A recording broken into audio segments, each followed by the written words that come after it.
Hello guys, मैं प्रशांत सिंह आप सभी का स्वागत करता हूं आपके खुद के चैनल पर यूनिवर्सिटी शिक्षा टीम पर। आज के जो क्लासेस हैं वो आपके सीटेट के क्लासेस हैं, जो कि सीटेट पेपर फर्स्ट और पेपर टू अगर कोई बच्चा तैयारी कर रहा है तो आप इस वीडियो को जरूर से जरूर देख सकते हैं। अगर आप सीटेट का प्रिपरेशन कर रहे हैं तो इस वीडियो को जरूर देखिएगा, क्योंकि इस वीडियो में जो है आपको जो है सीडीपी का पेडागोजी क्वेश्चन कराया जाएगा, जिसमें कि टॉप 30 क्वेश्चन होंगे, जो कि आपको बहुत ही बेहतरीन लेवल का क्वेश्चन है, जो कि आपके एग्जाम में आ सकते हैं। तो सीटेट जुलाई 2025 के लिए अगर आप तैयारी कर रहे हैं तो एग्जाम डेट आपको पता है 7 जुलाई होता है इसका। पीवाईक्यू क्वेश्चन है, सीडीपी के पेडागोजी के एक्सपेक्टेड क्वेश्चन आपके इसमें आने वाले हैं, जो कि आपके एग्जाम में आ सकते हैं। टोटल क्वेश्चन आपके 30 क्वेश्चन है। टारगेट करेक्ट आपका क्या होना चाहिए, 30 में से 25 क्वेश्चन अगर आप सही करते हैं तो आपका सीटेट जो है क्लियर होने वाला है। तो अब की बार सीटेट होगा पार साथियों। अगर आप पेपर 1 और पेपर 2 किसी की भी तैयारी कर रहे हैं तो आप इस वीडियो को जरूर से जरूर देख सकते हैं, और आप सभी से रिक्वेस्ट है कि इस वीडियो को लास्ट तक जरूर देखिएगा, और वीडियो अच्छा लगेगा तो जो है कमेंट और जो है वीडियो को शेयर जरूर करिएगा, ताकि शेयर करेंगे तब सभी के पास ये वीडियो पहुंच सकेगा, तो सभी के सभी बच्चों का जो है इस वीडियो को माध्यम से जो है वो उनकी तैयारी हो सकती है और उनका जो है सेटेट क्लियर हो सकता है साथियों। और टेलीग्राम लिंक दिया गया है, आप सभी लोग जाके ज्वाइन कर सकते हैं। सो स्टार्ट करते हैं अपने वीडियो को। और हमारा वीडियो जो है, पहला क्वेश्चन आपके सामने जो है आपके स्क्रीन पे आ चुका है, और पहला ही क्वेश्चन आपसे क्या पूछ रहा है साथियों, देखिए कि निम्नलिखित में से कौन सा कथन विकास के बारे में सत्य नहीं है। निम्नलिखित में से ऐसा कौन सा कथन है जो विकास के बारे में सत्य नहीं है, आपसे पूछा जा रहा है। तो विकास जो है विशिष्ट से सामान्य की ओर होता है, ये बात जो है बिल्कुल गलत है, यही बात सत्य नहीं है, यानी डी ऑप्शन क्या है, बिल्कुल सही उत्तर है आपका। यानी फर्स्ट नंबर क्वेश्चन का जो आंसर है आपका, वो आपका डी है। ठीक है, नेक्स्ट क्वेश्चन यानी सेकंड नंबर क्वेश्चन पे चलते हैं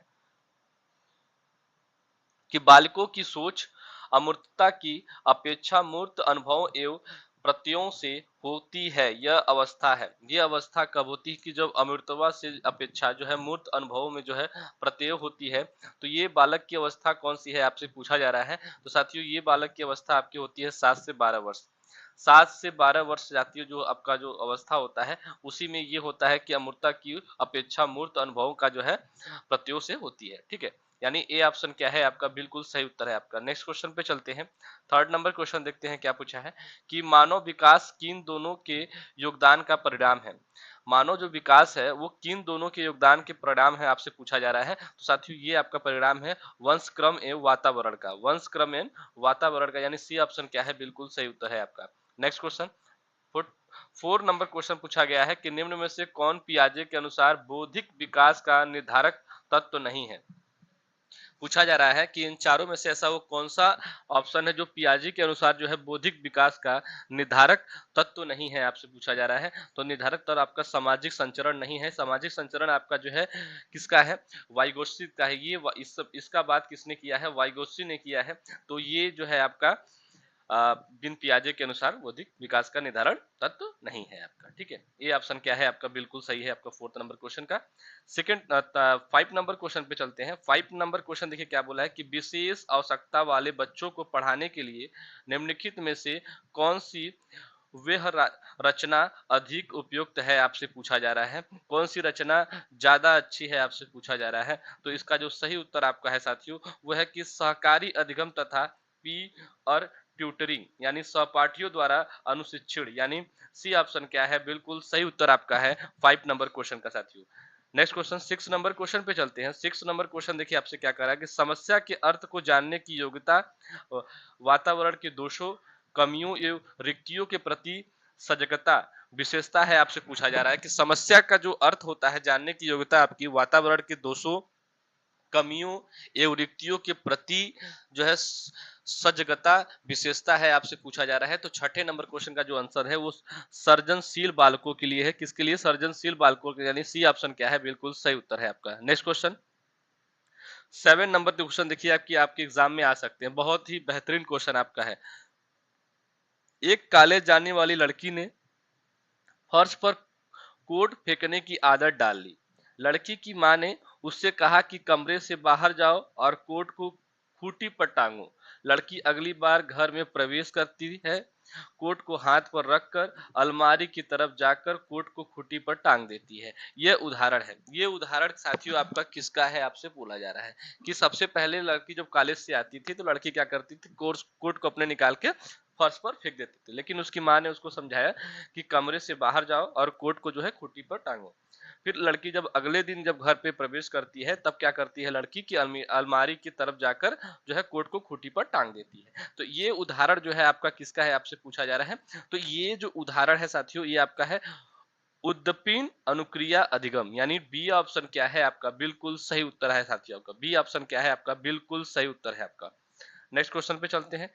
8 नंबर क्वेश्चन देखिए क्या पूछा गया है कि वहां अभिप्रेरणा में समावेशित किया जाएगा प्रशंसा एवं दोषारोपण, प्रतियोगिता, पुरस्कार एवं दंड, परिणाम का ज्ञान साथियों। तो इन जो है इसमें जो है 4 कथन दिए गए हैं, चारों कथन को बताना है कि अभिप्रेरणा में समावेशित किया जाएगा। क्या समावेशित किया जाएगा आपसे पूछा जा रहा है।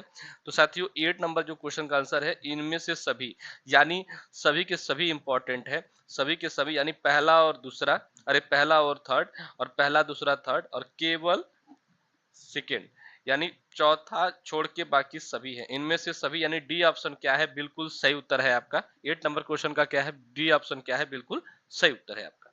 नेक्स्ट क्वेश्चन पे चलते हैं। 9th नंबर क्वेश्चन देखिए आपसे क्या कहा गया है कि जिस प्रक्रिया में व्यक्ति दूसरों के व्यवहार को देखकर सीखता है, न कि प्रत्यक्ष अनुभव को कहा जाता है। जिस प्रक्रिया में साथियों जो दूसरे व्यक्ति को देख के जो व्यवहार को देखकर सीखता है, उसको प्रत्यक्ष अनुभव को क्या कहा जाता है आपसे पूछा जा रहा है। तो उसको साथियों कहा जाएगा आपका सामाजिक अधिगम। क्या, यानी समाज से वो जो है इंटरेक्ट होकर क्या कर रहा है, सीख रहा है। ठीक है, तो ए ऑप्शन क्या है, बिल्कुल सही उत्तर है आपका। 10th नंबर क्वेश्चन पे चलते हैं। 10th नंबर क्वेश्चन देखिए कि अधिगम निर्योग का लक्षण है। ये सब क्वेश्चन जो है आ सकते हैं एग्जाम में एक्सपेक्टेड क्वेश्चन है आपके। ये क्वेश्चन कैसे हैं, ये सब क्वेश्चन आपके एक्सपेक्टेड क्वेश्चन है जो कि आपके एग्जाम में आ सकते हैं। कि अधिगम निर्योग का लक्षण है आपका, इसका आंसर क्या होगा, तो इसका होगा अवधान संबंधी बाधा विकार, यानी सी ऑप्शन आपका क्या है, बिल्कुल सही उत्तर है साथियों आपका। नेक्स्ट क्वेश्चन 11 नंबर क्वेश्चन पे चलते हैं। 11 नंबर क्वेश्चन बोल रहा है साथियों कि अधिगम को प्रभावित करने वाला व्यक्तिगत कारक है। अधिगम को जो प्रभावित करने वाला व्यक्तिगत कारक क्या है आपसे पूछा जा रहा है। तो परिपक्वता एवं आयु साथियों। डी ऑप्शन क्या है, बिल्कुल सही उत्तर है आपका। नेक्स्ट क्वेश्चन 12 नंबर यानी 12 नंबर क्वेश्चन पे चलते हैं कि एक क्रिकेट खिलाड़ी अपनी गेंदबाजी के कौशल को विकसित कर लेता है, पर उसके बल्लेबाजी के कौशल को प्रभावित नहीं करता। इसे कहते हैं साथियों, इसे क्या कहते हैं आपसे पूछा जा रहा है। तो इसे क्या कहते हैं, शून्य प्रशिक्षण अंतरण। क्या कहते हैं, शून्य प्रशिक्षण अंतरण, यानी सी ऑप्शन क्या है, बिल्कुल सही उत्तर है साथियों। नेक्स्ट क्वेश्चन पे चलते हैं। 13 नंबर क्वेश्चन को देखते हैं।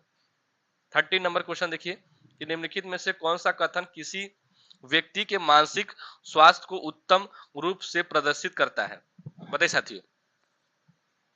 13 नंबर क्वेश्चन बोला है कि निम्नलिखित में से ऐसा कौन सा कथन है जो व्यक्ति के मानसिक स्वास्थ्य को उत्तम रूप से प्रदर्शित करता है साथियों। इसका सही उत्तर दीजिए आप। तो 13 नंबर क्वेश्चन का जो उत्तर है साथियों, इनमें से सभी, यानी जो है पूर्ण अभिव्यक्ति, संगतिकरण और सामान्य लक्ष्य की निर्देशन, मानसिक विकारों जो है विकारों का न होना, व्यक्तिगत के विकारों से मुक्ति, यानी डी ऑप्शन आपका क्या है, बिल्कुल सही उत्तर है साथियों। डी ऑप्शन क्या है आपका, बिल्कुल सही उत्तर है साथियों। नेक्स्ट क्वेश्चन 14 नंबर क्वेश्चन पे चलते हैं कि फ्रॉड, प्याजे एवं अन्य मनोवैज्ञानिक ने व्यक्तिगत विकास की विभिन्न अवस्थाओं के संदर्भ में व्याख्या की है, परंतु प्याजे ने, साथियों पूछा जा रहा है कि जो फ्रॉड थे और प्याजे एवं अन्य जो है मनोवैज्ञानिक जो थे, उन्होंने व्यक्तित्व की विकास की विभिन्न अवस्थाओं के संदर्भ में जो है व्याख्या की है। तो परंतु प्याजे ने क्या बोला जा रहा है आपसे पूछा जा रहा है, प्याजे ने तो विभिन्न अवस्थाओं को समझाने के लिए संज्ञानात्मक बदलाव के बारे में कहा था। किसके बारे में प्याजे ने कहा था कि विभिन्न अवस्थाओं को समझाने के लिए संज्ञानात्मक बदलाव के बारे में कहा था, यानी सी ऑप्शन क्या है आपका, बिल्कुल सही उत्तर है। नेक्स्ट क्वेश्चन 15 नंबर क्वेश्चन पे चलते हैं साथियों। 15 नंबर क्वेश्चन देखिए कि गिलफोर्ड ने अपसारी चिंतन पद का प्रयोग किसके समान में अर्थ में कहा। जो गिलफोर्ड थे उन्होंने साथियों अपसारी चिंतन पद का जो प्रयोग किए थे वो किसके समान अर्थ में किया था, ये पूछा जा रहा है। तो वो साथियों किए थे आपका सृजनात्मक, सर्जनात्मक यानी बी ऑप्शन क्या है, बिल्कुल सही उत्तर है आपका। नेक्स्ट क्वेश्चन पे चलते हैं, 16 नंबर क्वेश्चन, कि निम्नलिखित में से कौन सा कथन रुचि के बारे में सत्य नहीं है। इन चारों में से ऐसा वो कौन सा ऑप्शन है जो कि रुचि के बारे में सत्य नहीं है, आपसे पूछा जा रहा है। तो रुचियां व्यवहार में आकर्षण एवं विकर्षण के प्रतिबिंब नहीं है, यानी ये आपका ऑप्शन क्या है, बिल्कुल सही है, यानी डी ऑप्शन क्या है, बिल्कुल सही उत्तर है आपका। नेक्स्ट क्वेश्चन पे चलते हैं, 17 नंबर क्वेश्चन पे। 17 नंबर क्वेश्चन देखिए क्या कहा है कि अभिवृत्ति है। अभिवृत्ति क्या है आपसे पूछा जा रहा है। तो अभिवृत्ति साथियों जो है आपका, वो है एक भावनात्मक प्रवृत्ति जो अनुभव के द्वारा संगठित होकर किसी मनोवैज्ञानिक वस्तु के प्रति पसंदगी या नापसंदगी के रूप में जो है प्रतिक्रिया करती है। ठीक है, तो इसका क्या मतलब है, अभिवृत्ति का मतलब है जो आपका भावनात्मक प्रवृत्ति जो अनुभव है साथियों, उसको संगठन होकर किसी मनोवैज्ञानिक वस्तु के प्रति जो है आपके पसंदगी और नापसंदगी के रूप में जो है प्रतिक्रिया करती है आपका, यानी ए ऑप्शन आपका क्या है, बिल्कुल सही उत्तर है। 18 नंबर क्वेश्चन को देखते हैं। 18 नंबर क्वेश्चन बोला है कि व्यक्तित्व एवं बुद्धि में वंशानुक्रम क्या है। जो व्यक्तित्व एवं बुद्धि है उसमें वंशानुक्रम जो है वो क्या है आपसे पूछा जा रहा है। तो साथियों वो जो है आपका महत्वपूर्ण भूमिका है, क्या है, महत्वपूर्ण भूमिका है, यानी बी ऑप्शन क्या है, बिल्कुल सही उत्तर आपका है। नेक्स्ट क्वेश्चन 19 नंबर क्वेश्चन पे चलते हैं, कि जिन इच्छाओं की पूर्ति नहीं होती उनका भंडार गृह निम्न में से कौन सा है। जिन इच्छाओं की पूर्ति नहीं होती है साथियों, उनका भंडार गृह जो है निम्न में से कौन सा है आपसे पूछा जा रहा है। तो साथियों इसका जो उत्तर है इद्दम, क्या है, इद्दम है, यानी ए ऑप्शन क्या है, बिल्कुल सही उत्तर है आपका। नेक्स्ट क्वेश्चन 20 नंबर क्वेश्चन पे चलते हैं, कि रक्षा तंत्र बहुत सहायता करता है। रक्षा तंत्र बहुत सहायता करता है, इसका क्या अर्थ होगा साथियों, कि दबाव से निपटने में। किससे, रक्षा तंत्र जो होता है वो दबाव से निपटने में क्या करता है, बहुत सहायता करता है, यानी बी ऑप्शन क्या है, बिल्कुल सही उत्तर है आपका। 21 नंबर क्वेश्चन पे चलते हैं। 21 नंबर क्वेश्चन देखिए क्या बोला है, कि शारीरिक जो है निर्योग्यता वाले व्यक्ति के लिए निम्नलिखित में से कौन सी युक्ति रक्षा तंत्र में सबसे संतोषजनक होगी। बताइए साथियों, जो शारीरिक निर्योग्यता है वाले व्यक्ति जो होते हैं उनके निम्नलिखित में से इन चारों में से ऐसा कौन सा है जो युक्ति रक्षा तंत्र में सबसे संतोषजनक होगी। तो सबसे संतोषजनक जो होगी साथियों वो होगी आपकी अति कल्पना। अति कल्पना यानी सी ऑप्शन क्या है, बिल्कुल सही उत्तर है आपका। नेक्स्ट क्वेश्चन 22 नंबर क्वेश्चन पे चलते हैं, और अभी तक आप सभी का कितना क्वेश्चन सही है आप सभी लोग जो है कमेंट करके जरूर बताएंगे। ठीक है, कमेंट करके जरूर बताएंगे कि बालक प्रसंग बोध प्रशिक्षण 6 वर्ष से लेकर 10 वर्ष की आयु के बालकों के लिए बनाया गया है। इस परीक्षण में कार्ड में प्रतिस्थापित किए गए हैं। बताइए साथियों क्या प्रतिस्थापित किए गए हैं आपसे पूछा जा रहा है। तो लोगों के स्थान पर जानवरों को, लोगों के स्थान पर जानवरों को क्या किया गया है, जो है प्रतिस्थापित किया गया है, यानी बी ऑप्शन क्या है, बिल्कुल सही उत्तर है आपका। नेक्स्ट क्वेश्चन पे चलते हैं, 23 नंबर क्वेश्चन पे चलते हैं, कि सृजनशीलता के पोषण के लिए एक अध्यापक को निम्नलिखित में से किस विधि का सहायता लेनी चाहिए। साथियों आपसे पूछा जा रहा है। तो साथियों उनको सहायता लेनी चाहिए ब्रेन स्ट्रॉमिंग और विचार वेश का, यानी ए ऑप्शन आपका क्या है, बिल्कुल सही उत्तर है आपका। नेक्स्ट क्वेश्चन 24 नंबर क्वेश्चन पे चलते हैं, कि निम्नलिखित में से कौन सा कथन सही नहीं है, यानी नेगेटिव क्वेश्चन पूछा गया है। तो आंसर भी आपका क्या होना चाहिए, निगेटिव में जाना चाहिए, यानी निम्नलिखित में से कौन सा कथन सही नहीं है। तो निम्नलिखित में से आवश्यकता वंचना की शारीरिक अवस्था नहीं है, पहला ही ऑप्शन आपका क्या है, बिल्कुल सही है। नेक्स्ट क्वेश्चन पे चलते हैं, 25 नंबर क्वेश्चन को देखते हैं, कि शिक्षा का अधिकार अधिनियम 2009 में एक अध्यापक के लिए न्यूनतम कार्य घंटे प्रति सप्ताह निर्धारित किए गए हैं। शिक्षा के अधिकार पर अधिनियम 2009 में साथियों एक अध्यापक के लिए न्यूनतम कार्य घंटे प्रति सप्ताह जो निर्धारित किए गए हैं वो कितना है आपसे पूछा जा रहा है। तो साथियों वो आपका है 45 घंटे। 45 घंटे जो है आपका एक सप्ताह में, यानी 7 डेज में जो है आपका उनका क्या होना चाहिए, निर्धारित किया गया है उनका कार्य। ठीक है, यानी बी ऑप्शन क्या है, बिल्कुल सही उत्तर है आपका। नेक्स्ट क्वेश्चन पे चलते हैं, 26 नंबर क्वेश्चन पे। 26 नंबर क्वेश्चन देखिए, कि शिक्षा का अधिकार अधिनियम 2009 में एक अध्यापक को निम्नलिखित में से किस दायित्व को पूरा करना चाहिए। बताइए साथियों, अधिनियम 2009 में अध्यापक को पूजा बताया गया है कि निम्नलिखित में से ऐसा वो कौन सा दायित्व है जो कि पूरा करना चाहिए इन चारों ऑप्शन में से। तो इन चारों ऑप्शन में से कौन सा ऑप्शन सही है मैं आपको बताता हूँ। विद्यालय में नियमित रूप से समय पर उपस्थित होना, बिल्कुल सही बात है। पाठ्यक्रम का संचालन पूरा करना, बिल्कुल सही बात है। जो है संपूर्ण संपूर्ण पाठ्यक्रम को निर्धारित समय पर पूरा करना, ये भी बात सही है, यानी डी ऑप्शन क्या है आपका बिल्कुल सही है। इनमें से सभी के सभी सही है, यानी ए बी सी तीनों ऑप्शन सही है। इसके कारण जो है डी ऑप्शन आपका क्या है बिल्कुल सही उत्तर है, यानी इनमें से सभी के सभी ऑप्शन क्या है सही है।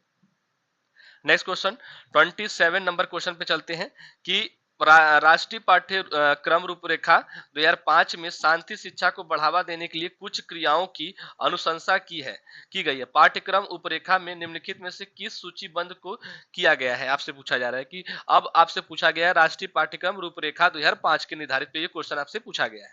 तो इसका जो सही उत्तर आपका होगा वो होगा कि महिलाओं के प्रति जो है आदर एवं जिम्मेदारी दृष्टिकोण विकसित करने के लिए कार्यक्रम आयोजित किए जाए।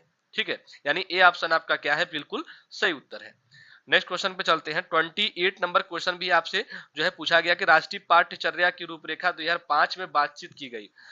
जो राष्ट्रीय पाठ्यचर्या की जो रूपरेखा हुई थी 2005 में, उसमें क्या बातचीत की गई आपसे पूछा जा रहा है। तो इसका जो सही उत्तर आपका है वो है ज्ञान का विकास किया जाए, शिक्षण के लिए जो है सुव्यवस्थित पाठ्यक्रम निर्धारित किया जाए, यानी ए ऑप्शन आपका क्या है बिल्कुल सही उत्तर है साथियों। 28 नंबर क्वेश्चन का ए ऑप्शन क्या है बिल्कुल सही है। 29 नंबर क्वेश्चन आपके सामने आ चुका है कि क्रियात्मक अनुसंधान का उद्देश्य है। क्रियात्मक अनुसंधान का उद्देश्य है आपका, क्या उद्देश्य है आपसे पूछा जा रहा है। तो नवीन ज्ञान की खोज नहीं साथियों, शैक्षिक परिस्थितियों में व्यवहार विज्ञान का विकास नहीं, विद्यालय तथा कक्षा की शैक्षिक कार्य प्रणाली में सुधार लाना, ये बात सही है, यानी सी ऑप्शन क्या है बिल्कुल सही उत्तर है आपका। 29 नंबर क्वेश्चन का सी ऑप्शन आपका क्या है बिल्कुल सही उत्तर है आपका। नेक्स्ट क्वेश्चन यानी लास्ट क्वेश्चन आपका आ चुका है आपके स्क्रीन पे। लास्ट क्वेश्चन की राष्ट्रीय पाठ्यचर्या रूपरेखा के अंतर्गत परीक्षा सुधारों में निम्नलिखित में से किस सुधार को सुझाया गया है। आपसे बोला जा रहा है, लास्ट क्वेश्चन पूछा जा रहा है कि राष्ट्रीय पाठ्यचर्या रूपरेखा जो 2005 का है उसके अंतर्गत परीक्षा सुधारों में निम्नलिखित में से किस सुधार को सुझाया गया है। आपसे पूछा जा रहा है कि खुली पुस्तक परीक्षा, सतत निरंतर एवं व्यापक मूल्यांकन, सामूहिक कार्य जो है मूल्यांकन, या इनमें से सभी, या सभी के सभी ऑप्शन सही है। तो 30 नंबर क्वेश्चन का आप सभी लोग आंसर जो है कमेंट बॉक्स में जरूर देंगे कि 30 नंबर क्वेश्चन का आंसर कौन सा सही है। आप सभी लोग कमेंट बॉक्स में जरूर देंगे और सभी के सभी बच्चे ये बताएंगे, सभी के सभी ये बच्चे बताएंगे कि 30 में से उनका कितना क्वेश्चन जो है सही हुआ है, सीडीपी का कितना क्वेश्चन उनका सही हुआ है। इससे ये पता लगेगा कि आप लोगों की तैयारी किस प्रकार चल रही है।